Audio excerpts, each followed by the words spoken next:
Neste primeiro bloco, intitulado De Onde Viemos e Para Onde Vamos, iniciaremos com a palestra intitulada Contexto Histórico e Origens da Subversão da Educação. Essa palestra vai ser ministrada pelo professor José Carlos Sepúlveda.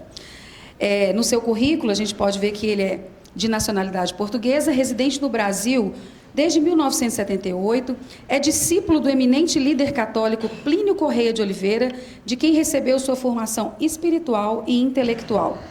E, sob a sua liderança, inclusive, militou ativamente na sociedade brasileira de defesa da tradição, família e propriedade. Além disso, o professor é analista político, escritor e colunista em diversas publicações nacionais e internacionais. Então, por gentileza, o professor José Carlos Sepúlveda, com a palavra.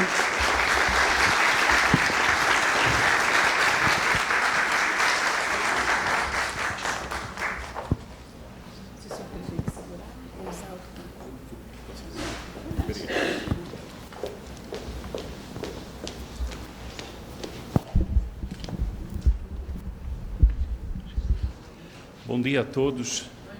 É uma satisfação enorme poder estar aqui e eu queria, antes de tudo, saudar a Luciana Haas e na pessoa dela, saudar todos aqueles que estão envolvidos na organização desse evento e queria fazer uma reflexão que me ocorreu enquanto tocava o hino nacional.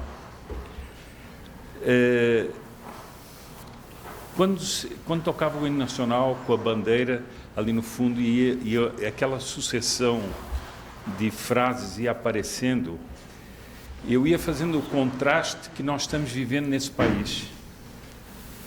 Nós estamos vivendo um contraste que é o seguinte: é como se houvesse dois Brasis. Um Brasil é esse aqui. E é o Brasil que está espelhado naquele hino. E outro Brasil é esse Brasil que nos está escravizando com ideias, com ideologias, com brutalidades, com injustiças de uma minoria que se acha dona do país e que não é dona do país. E vejam uma coisa, aqui nós temos uma reunião, essa reunião não é apenas uma reunião, é uma realidade de um trabalho em profundidade. Isso não está na mídia, isso não está na propaganda. E essa realidade é a verdadeira realidade do Brasil. E, em várias conversas, eu tenho dito aqui assim, que seria muito bom para muita gente vir a Minas fazer um curso de como comer as coisas pela beirada, né? E porque eu tenho estado em várias regiões de Minas e tenho visto isso, uma realidade profunda, discreta, mas de quem não aceita o rumo que o Brasil está tomando. E então era essa consideração inicial que eu queria fazer aqui e dizer o seguinte, que iniciativas como essa dos Guardiões da Infância e da Juventude são uma e como há Mães Direitas e outros, são uma das realidades profundas da insatisfação daqueles que são os brasileiros de bem e que se identificam com uma nação que está sendo amordaçada. Ontem eu vi um discurso daquela deputada que é indígena e, além de ter sido militar, Silva Oiapan. E eu acho que não há uma pessoa que, vendo aquele discurso dela, não se emocione por ela proclamar como ela se sente brasileira, como ela se sente identificada com essa nação. E isso nos leva logo à origem do Brasil, à origem cristã do Brasil, a origem, como nasceu essa nação. E é tudo isso que se está querendo destruir hoje em dia. Bem, como o tempo é curto, eu pensei bastante, vendo o propósito desse encontro, pensei bastante no que poderia falar aqui que fosse proveitoso para todos nós.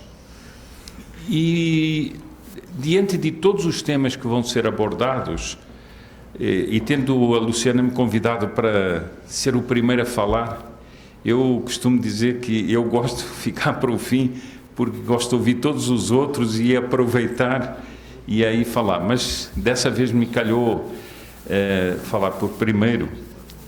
Eu queria dizer o seguinte: se nós fôssemos falar estritamente da origem da destruição da educação, nós tínhamos que ir muito lá para trás. Porque só para falar da Revolução Francesa, a partir da Revolução Francesa, há toda uma mudança e há toda uma guerra da educação, inclusive com santos que vão fundar ordens. Por exemplo, há muita gente que não conhece isso. Há muita gente que foi aluno dos maristas e não sabe que os maristas foi uma congregação feita para combater a Revolução Francesa, para salvar as crianças da influência da Revolução Francesa.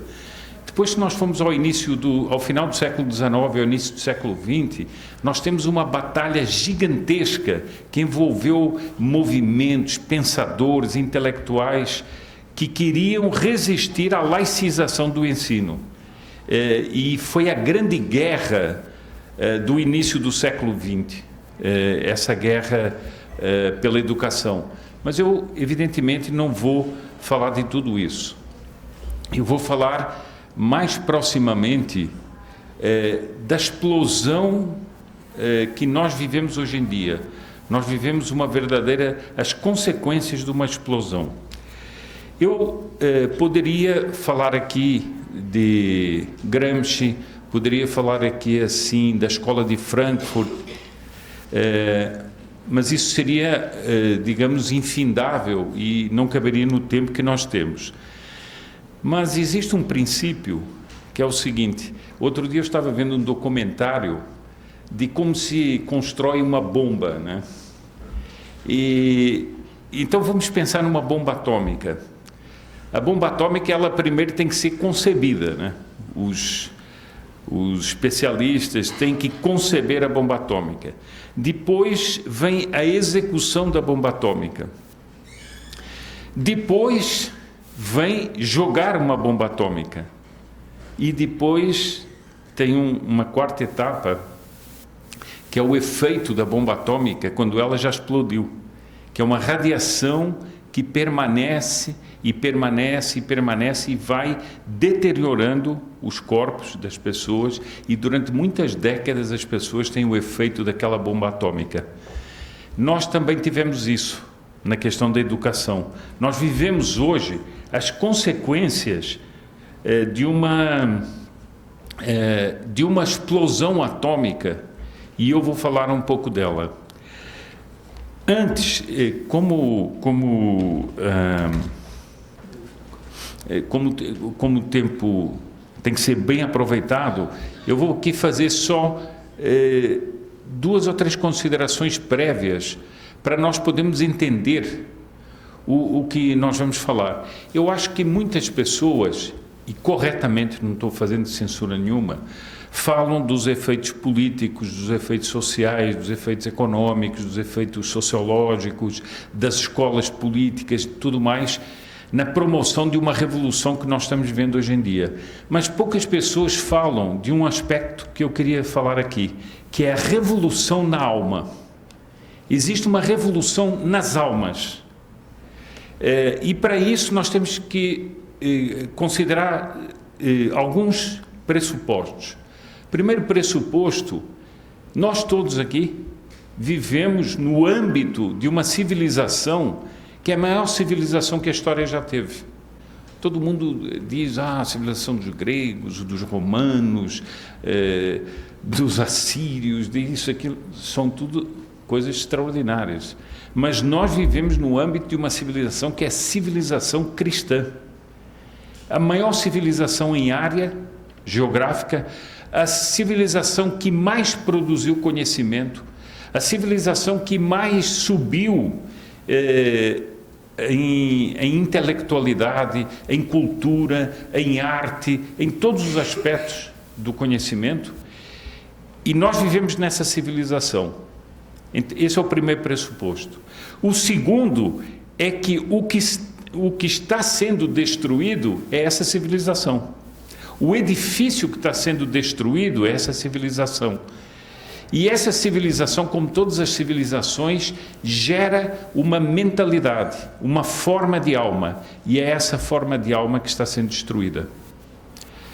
Quando nós temos o problema da educação, se nós ficarmos apenas na questão, estão fazendo tal coisa na escola, estão fazendo tal outra, se nós não tivermos essa visão de que nós estamos sofrendo uma destruição, que é a mentalidade cristã, ainda que não seja explícito, é isso que nós estamos sofrendo.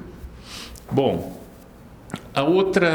o outro princípio que eu daria aqui é o seguinte: é claro que a decadência de uma civilização, ela vem de muitos fatores, vem dos próprios fatores humanos, mas ela pode ser incrementada, há uma articulação para destruir uma civilização.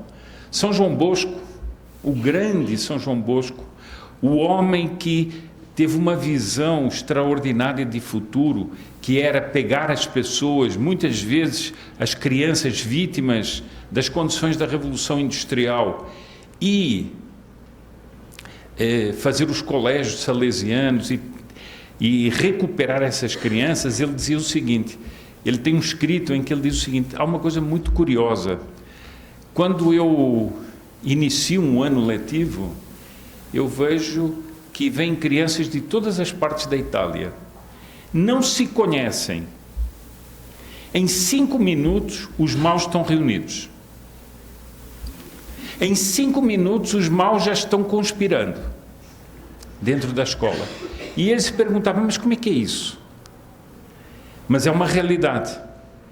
Então, o mal tem uma dinâmica da conspiração, o mal tem uma dinâmica da união conspirativa. E assim como acontece com as crianças, acontece com aqueles que querem destruir.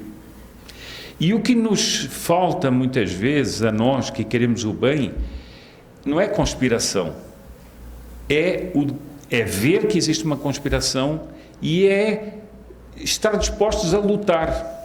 Porque muitas vezes nós pensamos o seguinte: eu vou levar a minha vida tranquilo, eu não quero essas coisas, mas vou levar a minha vida tranquilo. Não vai. Não vai, porque vai ser atropelado pelos acontecimentos.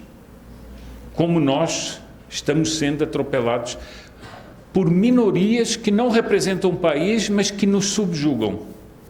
Não sei se isso também está claro. Bom, e uma das alegrias de estar num evento como esse é que nós temos impressão de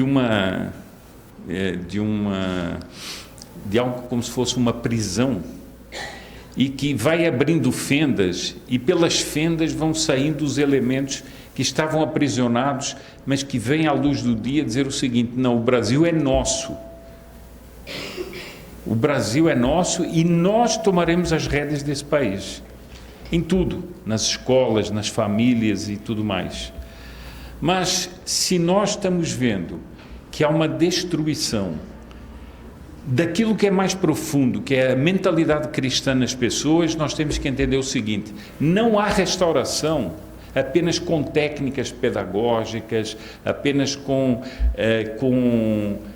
sistemas de ensino. Tudo isso é fundamental, mas ou nós entendemos que há uma remodelação fundamental a fazer no espírito, pelos fundamentos cristãos, ou então nós não recuperaremos esse país.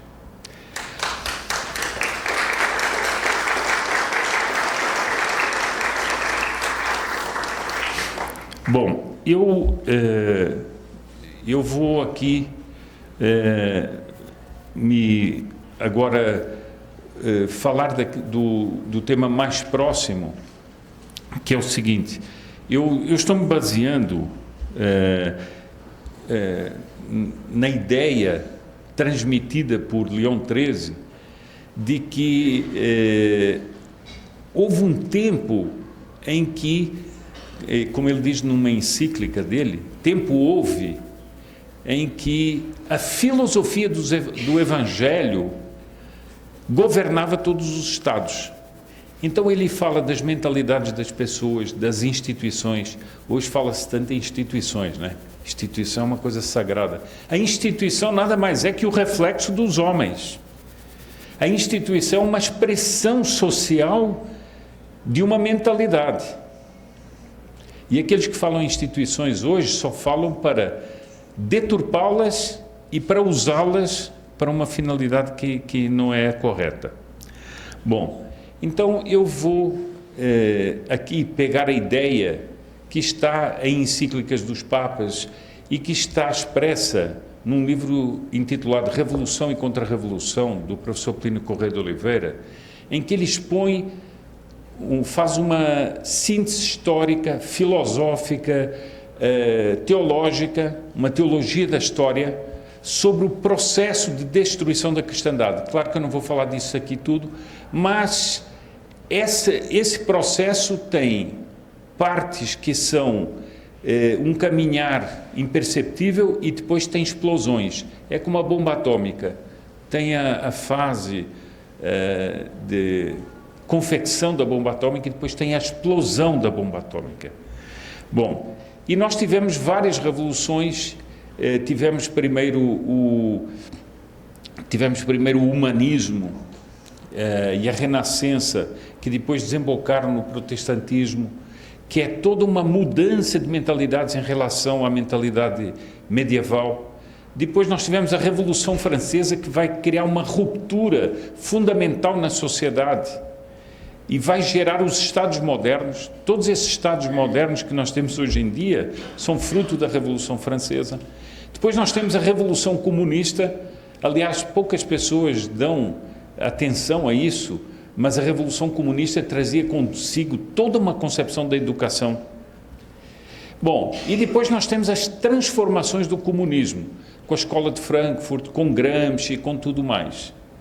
Mas, voltando à metáfora da bomba atômica, há um certo momento em que vai haver uma bomba atômica que é a chamada Revolução da Sorbonne, que é uma revolução do maio de 68, ela tem vários nomes. Era a Revolução Estudantil, era a Revolução da Sorbonne, era a Revolução do maio de 68, chamem-na como quiserem.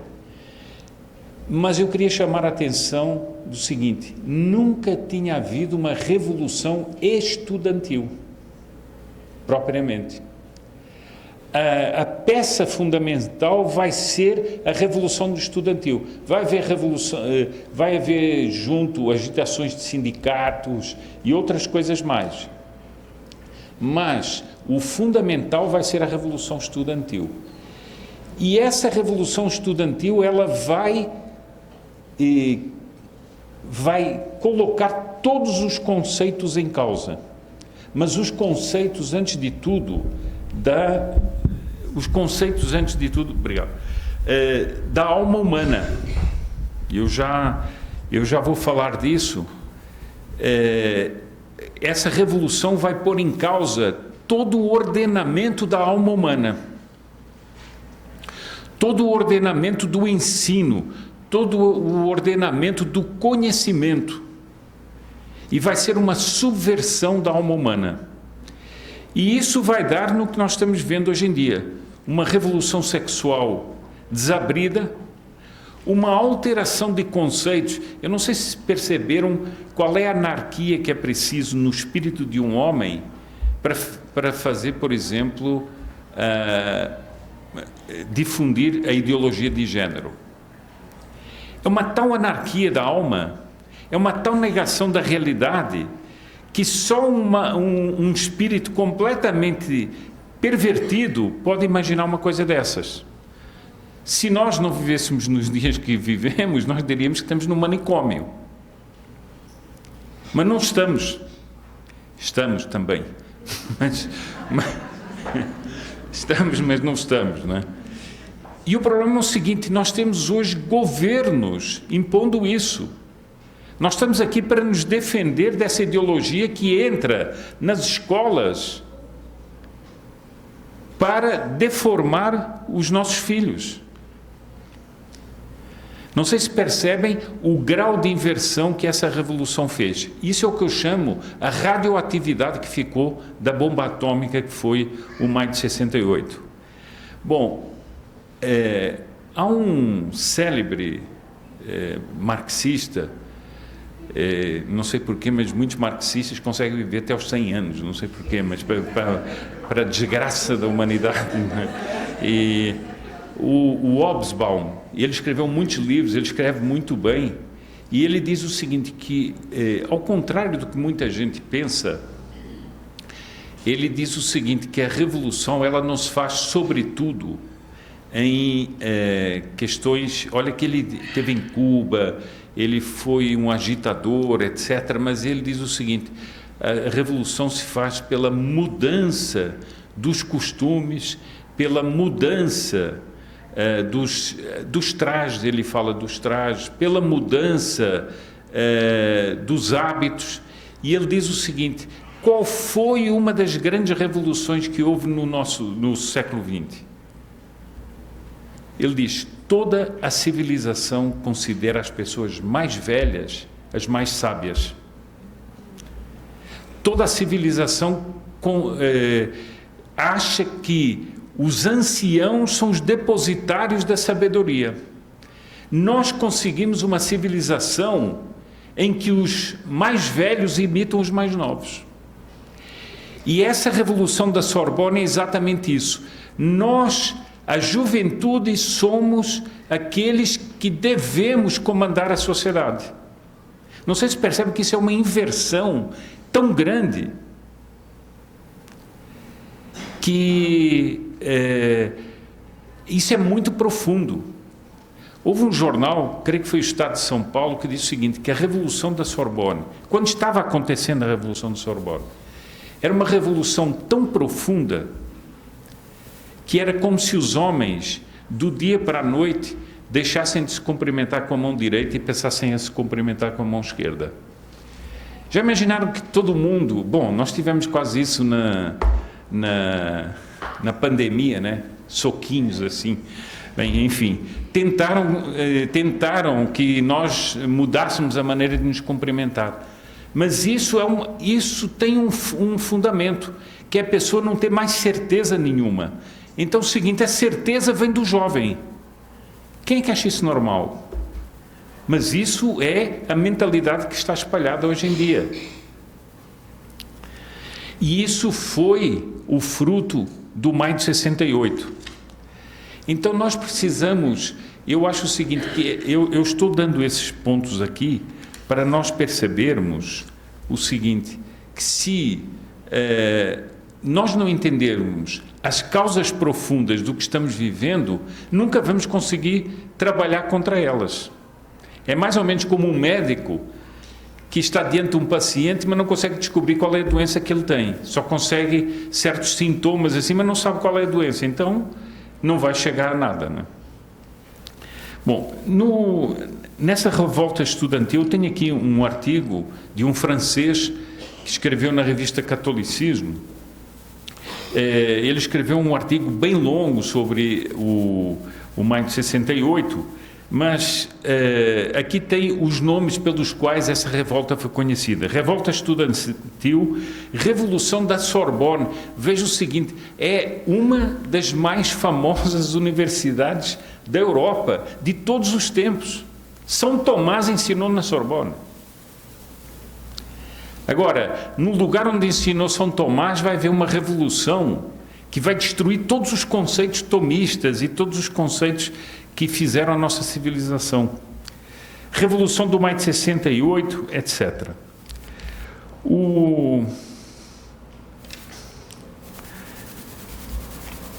Eu vou... o que é que eles diziam? Qual era o princípio da Revolução da Sorbonne? Era, sobretudo, uma revolução social, não? Tinha aspectos de revolução social, mas não era o principal. O principal era o seguinte: o homem não deve ter uma disciplina do espírito. Ele deve ser espontâneo. Tudo o que ele quer, ele deve fazer. Ora, isso é a negação da moral, a negação da ordem, a negação de tudo. Aliás, o seguinte, eu faço aqui só um parênteses. Sabem que era um dos personagens que estava na Sorbonne nessa época? Sr. Fernando Henrique Cardoso, né? Era professor da Sorbonne.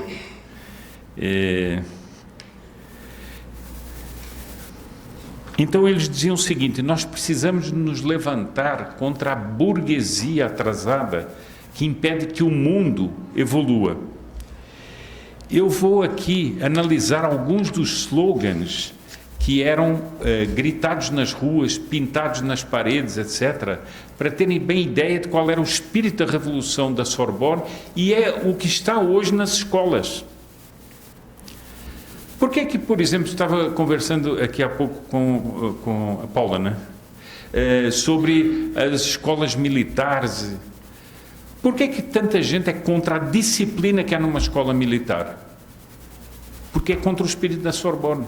Tem que haver espontaneidade, não pode haver disciplina, não pode haver ordem. Então, quando nós estamos, por exemplo, defendendo que haja uma escola militar, ou que haja uma escola onde haja disciplina, etc., nós estamos defendendo o quê? Um princípio que é a anti-revolução da Sorbonne.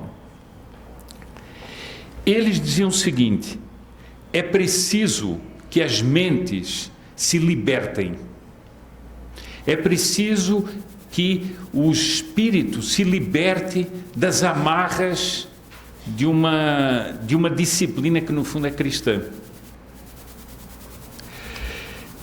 É preciso derrubar a família, é preciso derrubar a propriedade, é preciso derrubar a tradição, é preciso derrubar as instituições, é preciso derrubar as nações e as fronteiras. O que é que nós estamos vendo na Europa, por exemplo? A derrubada das fronteiras, em que magotes de gente entram de todos os lados e nós começamos a ter explosões internas dos países. Por quê? Por essa mentalidade. Porque a fronteira, ela delimita um senso de propriedade, que é a propriedade da nação. É preciso acabar com a moral, com a hierarquia, com as classes sociais e, sobretudo, com a razão e a lógica. Eu pergunto o seguinte: quando as pessoas dizem, porque hoje em dia temos os analfabetos funcionais, etc., eu acho muito engraçado, porque não é analfabeto funcional, é uma pessoa a quem foi tirada a lógica do pensamento e a razão. Não sei se já tiveram em debates assim, que nós explicamos uma coisa e a pessoa 2 minutos depois diz exatamente o contrário do que nós dissemos. E dá vontade de dizer: mas você ou não entendeu, ou então a sua cabeça não funciona. Por quê? Porque você não tem lógica e não tem razão. Agora, se nós deixamos de funcionar sem lógica e sem razão, qual é a diferença que nós temos com os animais? É uma grande, sabe qual é que é? É que nós continuamos a pensar. Os animais fazem tudo pelos instintos, então tem uma ordenação dos instintos. Nós não, nós entramos na anarquia total. E vamos inventar uma teoria que é a teoria de género, vamos querer o aborto. Não sei se percebem, por exemplo, como é que um Estado, como é que se pode, por exemplo, um ministro do Supremo Tribunal dizer que é necessário para uma nação ter aborto? Isso é uma aberração. É eutanásia. É uma aberração. O que aconteceu agora na Inglaterra, por exemplo, daquela menina, é uma das coisas mais cruéis. É uma negação da razão. Quando o juiz disse, eu sei o que é melhor para a sua filha, os senhores são os pais, mas eu é que sei o que é melhor para a sua filha. O que é isso? Isso é negação da ordem natural e uma aberração total. Bom, agora vejam o seguinte, vejam quais eram os slogans da Sorbonne. É proibido proibir. Ou seja, há uma proibição que existe, que é proibir. Segundo, a imaginação tomou conta do poder. Segundo os tratados tradicionais de moral, a imaginação é a louca da casa, né? É claro que é bom ter imaginação, mas a imaginação precisa ser domada e controlada. Bom, eu só pergunto o seguinte, alguém vai me avisar do tempo, não? Aqui é a moça do Tá, tempo. tá certo. Ela vai dar É que eu começo a... Tá bom, tá bom. Depois outro slogan, desfrute sem limites. Isso é negação completamente da moral. Desfrute sem limites. Gozar aqui e agora. Ou seja, não existe futuro. Existe o presente e mais nada. Isso é o contrário de qualquer ordem moral, qualquer ordem política, qualquer ordem social. Invente novas perversões sexuais. Agora vem um dos principais slogans. Nem Senhor, nem Deus. Deus sou eu mesmo. Ou seja, essa revolução era a negação fundamental de um Deus criador, de um Deus que nos tutela. Agora, isso não explica todas as coisas que nós estamos vendo da revolução da educação? Mas, agora veja um outro slogan. Mesmo se Deus existisse, seria preciso suprimi-lo. Eu pergunto o seguinte, quando nós vemos brutalidades que estão sendo feitas nesse país, de pessoas contra pessoas que defenderam esse país e os valores desse país, como esse pobre rapaz que morreu na prisão sem ser julgado, sem ser condenado, sem ter cometido nenhum crime. E vejam a impassividade desse pessoal que está em cima, como se não existisse nada. Eles assassinaram uma pessoa.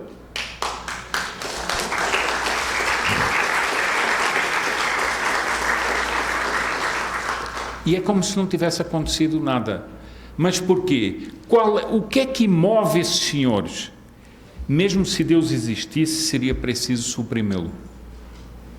O senhor Barroso, que está agora comandando o Supremo, que é das pessoas mais pérfidas que existe ali dentro, com aquela fala mansa e falsa, que é de um sujeito profundamente odiento. Ele tem escritos e ele tem discursos em que ele diz o seguinte: existe uma minoria pré-iluminista que precisa ser extinta. Ora, o que é uma minoria pré-iluminista? Primeiro, não é minoria, é uma maioria. Mas pré-iluminista quer dizer o seguinte: aqueles que acreditam nos valores cristãos, aqueles que regem sua vida, seus valores, a pátria, etc., pelos valores cristãos. Essa minoria precisa ser extinta. Entendam o seguinte: essa gente tem falas mansas, falam de democracia, etc., mas se eles puderem, nos colocam no paredão. O exemplo está com esse rapaz, Clesão. Esse é o exemplo do que eles gostariam de fazer.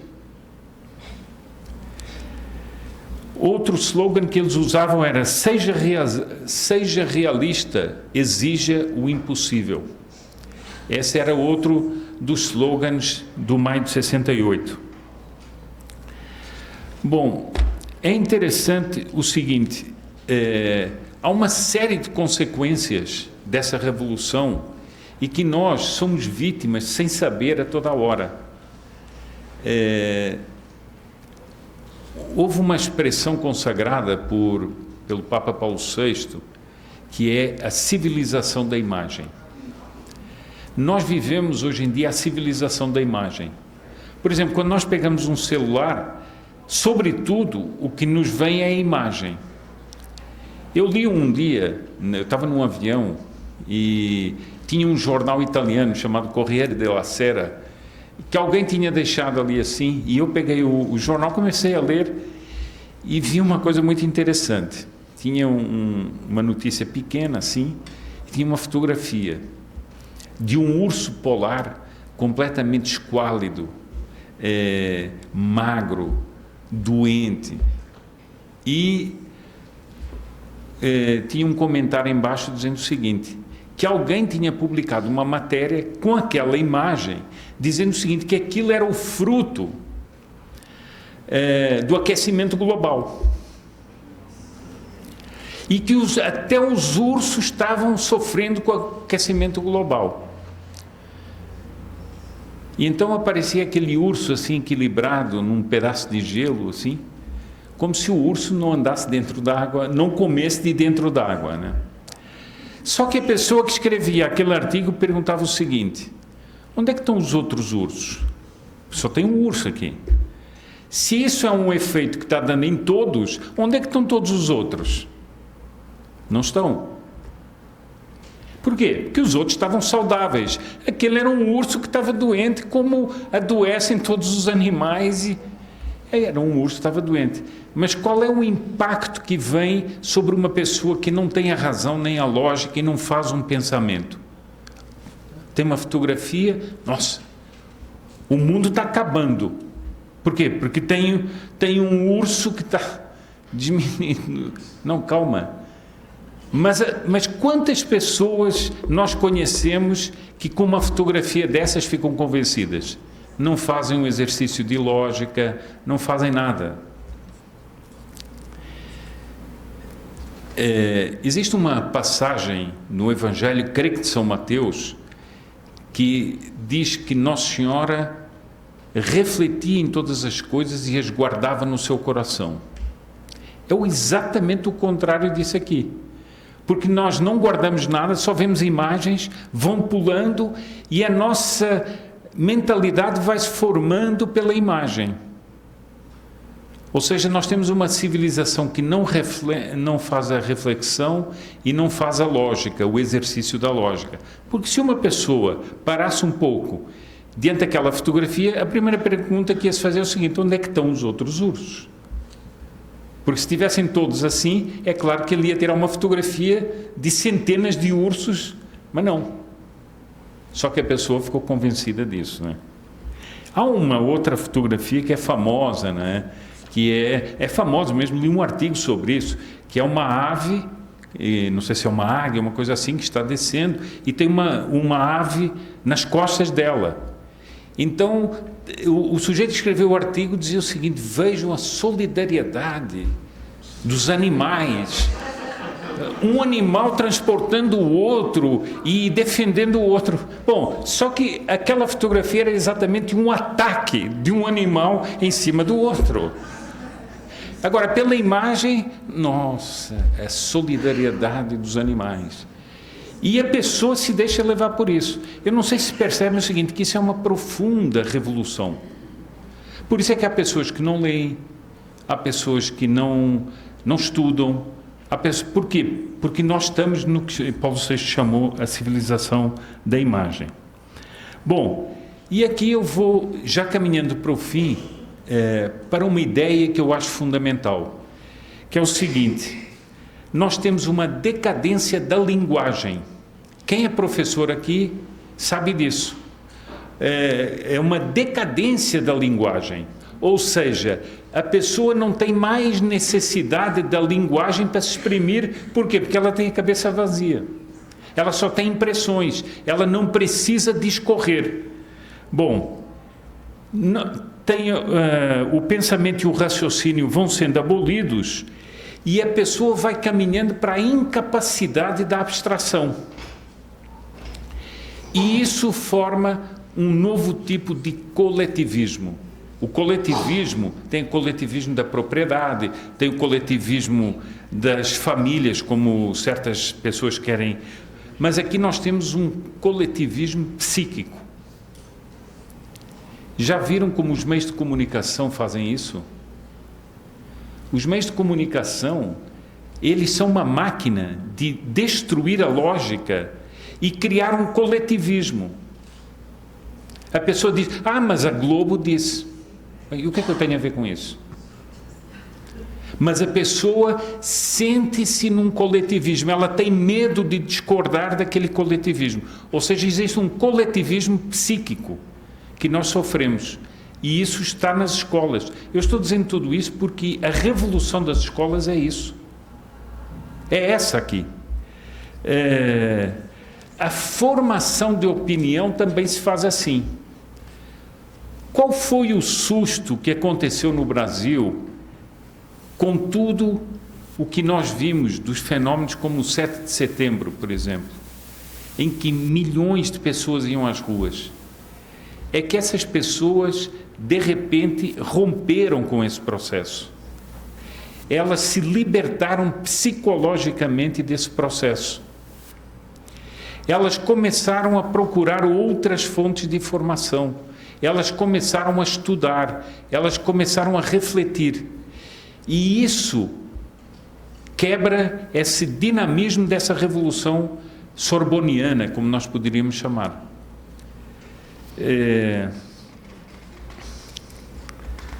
Ou seja, aqui nós temos uma espécie de...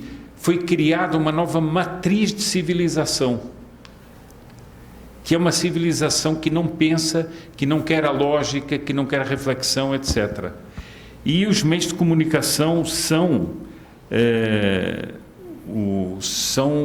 digamos, as máquinas difusoras disso. Nós temos o avanço do feminismo, do transhumanismo, do animalismo, da própria questão da inteligência artificial. Eu não sei se perceberam o seguinte, eu vi pessoas que eu conheço assim, surgiu esse chat GPT, no dia seguinte estava todo mundo em cima daquilo, mas desculpa, você não estudou? Você não sabe a sua profissão? Precisa estar pendurado numa coisa de inteligência artificial para escrever? Quer dizer, a pessoa renuncia ao próprio esforço mental. Outro dia eu estava vendo uma obra de uma Sagrada Escritura que foi publicada, e tem ali um trabalho de coletar os comentários de grandes santos à Sagrada Escritura. Eu pergunto o seguinte, como é que homens que viviam sem inteligência artificial, sem internet, sem não sei o quê, conseguiam fazer obras monumentais? E depois morriam, tinham 40 anos e morriam. Ou seja, tendo feito o que pessoas que chegam aos 90 não fizeram nada porque não se esforçaram em nada. Porque eles tinham utilizado todos os dons de Deus até o fim. E nós estamos renunciando a isso. Por isso é que eles tinham esse slogan, ainda que Deus existisse, era preciso suprimi-lo. Então, se nós, e essa aqui é a minha palavra final nessa palestra, que é o seguinte, nós temos que ver que nós temos que reagir, e nós estamos reagindo. A prova disso é essa sala aqui. E como eu estava conversando lá fora, eu sei que esses movimentos vão se espalhando pelo Brasil, assim, subrepticiamente vão se espalhando, que é a melhor maneira. Quando eles se derem conta, isso já tomou muitas dinâmicas da sociedade. Mas se nós não tivermos uma postura que é entender que o fundo do problema é esse, nós não chegaremos lá. Não entenderemos. Eu vejo que há muita gente que tem uma espécie de escrúpulo. Mas nós estamos falando de educação, estamos falando de teologia, não estamos falando de filosofia. Acontece que eles estão falando. E eles, para nos destruírem, estão falando. Porque uma pessoa que vem dizer que a ideologia de gênero é uma verdade, essa pessoa está falando de Deus. E está falando de teologia, porque ela está negando o que está na Escritura, que Deus criou o homem à sua imagem e semelhança e os fez homem e mulher. Portanto, eles estão falando disso. E se nós não entrarmos no campo de batalha deles, nós seremos derrotados. E com isso, eu já cheguei ao fim do meu tempo aqui. Tem uma pergunta, tá bom. Bom dia a todos, bom dia, professor. A pergunta vem do senhor Adriano. Professor, o iluminismo foi o pontapé das mudanças destrutivas do Ocidente e deu base às revoluções posteriores, como a Revolução Liberal Francesa. Como combater os ideais iluministas no âmbito educacional? Bom, eu estava exatamente... Eu diria o seguinte, que o iluminismo já foi uma consequência. Porque se nós estudarmos, por exemplo, o que foi a Revolução Renascentista, que é uma coisa que poucas pessoas estudam, o que é que foi a grande transformação das mentalidades no humanismo e na Renascença, nós vemos que as coisas começaram muito lá atrás. Porque nós vamos ver uma substituição de toda a estrutura da civilização cristã por uma outra ideia. Por exemplo, todas as aberrações do direito que nós temos hoje começam naquela época. Num transfer que é feito naquela época a respeito das doutrinas do direito. Mas nós temos, uma das maneiras de nós podermos combater os efeitos disso na educação é estudar, ver como é que a revolução iluminista que gerou a Revolução Francesa e todas as consequências que nós vivemos hoje em dia, essas democracias modernas que nós vivemos hoje em dia, nós temos que estudar, temos que compreender qual é a dinâmica desse ensino modelado pelo iluminismo. Só que o iluminismo, como eu disse, a um certo momento o iluminismo valorizou a razão. Não sei se lembram que em Notre-Dame foi entronizada a deusa razão. Foi feito um culto em Notre-Dame, na Revolução Francesa, em que foi tirado o Santíssimo Sacramento e foi colocado uma atriz que era a deusa razão e foi cultuada a deusa razão. Esses que cultuaram a deusa razão, no futuro iam dar um pontapé na razão. Então, nós chegamos a um extremo, que é o extremo que a aberração do iluminismo levou a isso. Então, hoje, nós temos que compreender que já nem se cultua mais a razão, se cultua a irracionalidade. Mas eu acho o seguinte, não é possível fazer um combate a qualquer dessas ideias sem nós nos aprofundarmos, sem nós estudarmos, sem nós vermos como subrepticiamente todas essas doutrinas foram demolindo um edifício chamado civilização cristã. Todas elas. E então eu recomendo isso. Nós temos mais uma pergunta da senhora Viviane. A dinâmica do mal, que insiste em destruir a mentalidade cristã e que hoje está muito em evidência, pode ser considerada uma guerra espiritual? O senhor acredita realmente que podemos contrapor e reverter essa revolução? E dentro das suas expectativas, em quanto tempo? Bom, essa do quanto tempo realmente é difícil, né?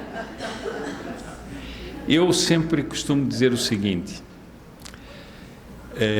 na história não há impossíveis. Quando o Muro de Berlim estava de pé, ninguém imaginava, nem ninguém diria que um dia ele cairia. Quando o nazismo estava no poder e dominava toda a Europa e prometia um domínio de 1000 anos sobre a Europa, ninguém pensava que em 20 e poucos anos pudesse cair. Então essas coisas dependem de Deus e não de nós. Quanto tempo será? Há muitas coisas na Escritura, o Nosso Senhor diz, esse tempo ninguém sabe quando será. Mas nós temos a obrigação de lutar. Pode ser amanhã, pode ser depois da manhã, mas será um dia. E a providência nos pede que nós lutemos.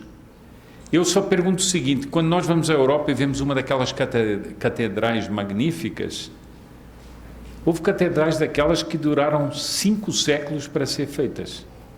Quem começou não viu o fim, mas estava unido com aqueles que iriam terminar. Então, eu não sei quanto tempo, mas nós temos que pensar o seguinte,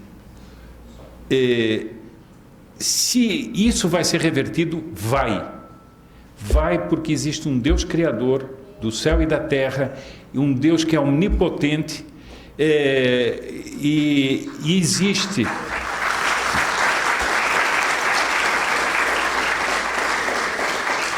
E nós estamos num país que eu tenho muita liberdade para falar disso, porque sou português, um país que é abençoado desde o nosso nascimento. Nós somos a terra de Santa Cruz. Aqui é primeiro ato que foi cumprido aqui, foi uma Santa Missa, e nós temos Nossa Senhora Aparecida, que é a nossa padroeira, e, portanto, quando o céu quiser se mover, ele se moverá. E todos aqueles que hoje olham com arrogância, julgando que são os donos do mundo, em pouco tempo eles perceberão que não são nada. A nós nos cabe lutar e fazer isso que nós estamos fazendo aquilo. Na esperança, nós não podemos dizer assim, eu não sei, acho que não vai acontecer nada. Não pode achar assim. Tem que achar que amanhã será. Mas não foi amanhã. Paciência, mas tem que achar sempre que amanhã será. Por quê? Porque essa é a esperança que nos alimenta, essa é a esperança que nos dá força, e essa é a grande diferença que nós temos com eles. Qual é a certeza deles? O presente. Qual é a nossa certeza? O futuro.